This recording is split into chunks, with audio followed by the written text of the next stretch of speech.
اللهم صل وسلم على نور الأنوار.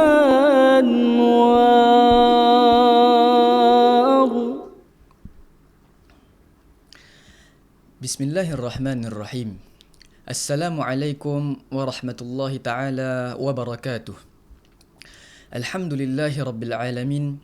Wassalatu wassalamu ala ashrafil anbiya'i wal mursalin, Sayyidina Muhammadin wa ala alihi wa sahbihi ajma'in. Alhamdulillah, para penonton yang saya kasihi sekalian, mari sama-sama kita panjatkan syukur kita kepada Allah Subhanahu wa ta'ala atas nikmat iman, nikmat Islam, nikmat diberi peluang lagi sekali untuk kita hidup pada hari ini, untuk kita bernafas, dan kita bangun tidur, kita dapati mata kita masih berfungsi. Kita mendapati hidung kita masih kita boleh tarik nafas, telinga kita masih boleh mendengar. Jadi kita gunakan anggota-anggota kita ini untuk dekatkan diri kita kepada Allah Subhanahu wa ta'ala, untuk tingkatkan ketakwaan kita dengan mempelajari ilmu Allah Subhanahu wa ta'ala. Jadi insya-Allah pada hari ini saya akan kongsikan ataupun saya akan sambungkan lagi perbincangan kita di mana kita telah berbincang pada minggu lepas mengenai ayat daripada surah Al-Isra, ayat 18 dan 19, di mana ayat itu menceritakan kepada kita bahawa destinasi kita, penghujung kita di dunia ini bersangkut paut, ada kaitan dengan kita punya keinginan, dengan kita punya kehendak. Sama ada kita hendakkan dunia ataupun kita hendakkan akhirat.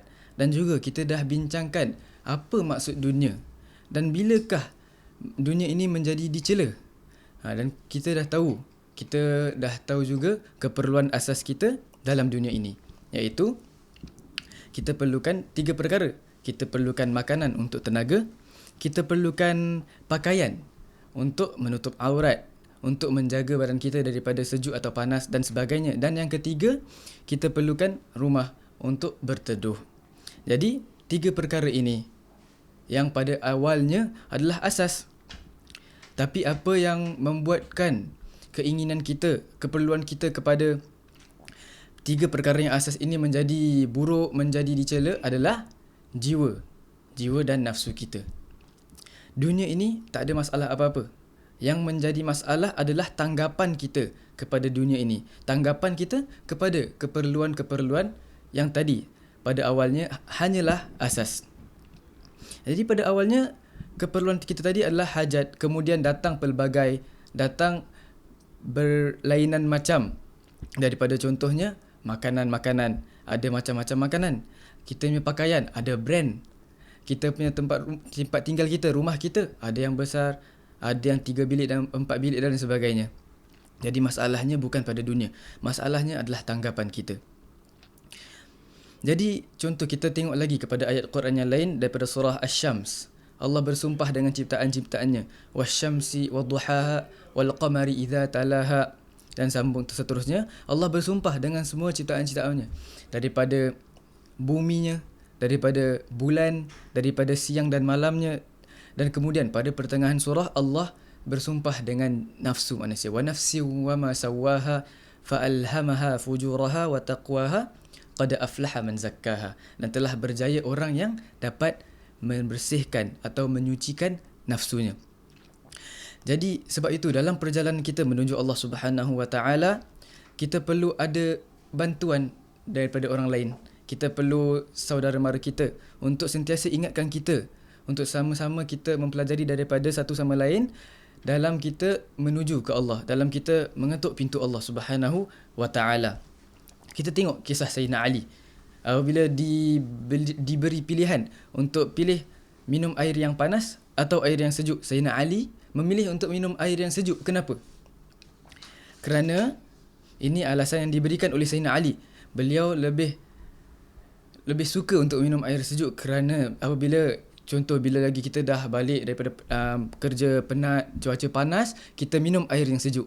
Daripada minum air yang sejuk tu, selepas minum air yang sejuk itu, kita dapat lahirkan rasa syukur yang paling dalam.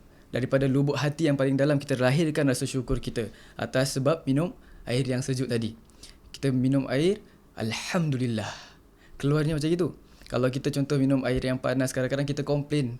Kadang-kadang kita komplain airnya panas sangat dan sebagainya. Jadi ini yang membezakan antara satu sama yang lain. Kita dapat satu orang minum air, orang yang lain pula minum air juga. Dua-dua minum air. Satu minum untuk dekatkan diri kepada Allah Subhanahu Wa Taala, untuk lahirkan rasa syukur. Yang lagi satu minum air untuk puaskan dirinya, puaskan nafsunya. Itu yang membezakan antara satu dengan yang kedua tadi. Jadi dunia air itu daripada dunia juga, tapi satu dekatkan diri. Yang membezakan adalah niat. Yang kedua tadi untuk puaskan dirinya, puaskan nafsunya. Jadi bila kita nakkan sangat untuk puaskan nafsu kita, kita lupa. Kita kena tahu sebenarnya nafsu ini ada dua masalah. Yang pertama, nafsu dia tak akan puas. Macam mana pun kita beri, macam mana pun kita suap dia, nafsu tak akan puas. Itu yang pertama masalah. Yang kedua, nafsu ini bila sukakan sesuatu, bila sukakan suatu perkara, dia suka itu hanya sementara. Bila dah puas, dia nakkan benda yang lain, dia nakkan perkara yang lain. Jadi nafsu ini tak akan puas, dan juga nafsu ini sukanya hanya sementara. Jadi kita perlu latih. Kita perlukan teman-teman kita. Kita perlu menjalani kehidupan ini dengan niat untuk sentiasa dekatkan diri kita kepada Allah Subhanahu Wa Taala. Jadi lagi-lagi pada saat ini, pada zaman ini, kita diuji oleh Allah Subhanahu Wa Taala dengan penularan wabak COVID-19. Jadi ini semua dalam dunia. Kita diuji, kadang-kadang ada yang diperintahkan untuk duduk di rumah dengan disekat beberapa aspek kehidupannya. Dia tak dapat nak keluar dan sebagainya. Tapi kita jangan komplain. Kita cari hikmah di sebalik perintah untuk duduk di rumah. Kita rasa perjalanan kita ke masjid, perjalanan kita ke kerja disekat dan sebagainya, tapi kita lupa sebenarnya kita duduk di rumah itu Allah nak beri kita waktu untuk kita teruskan perjalanan kita menuju Allah Subhanahu Wa Taala. Kita doa, kita minta, kita harapkan daripada Allah Subhanahu Wa Taala untuk isikan kesepian jiwa kita, untuk isikan kesunyian hati kita, supaya kita dapat lagi menghadapi ujian ini dengan hati yang terbuka, insya-Allah.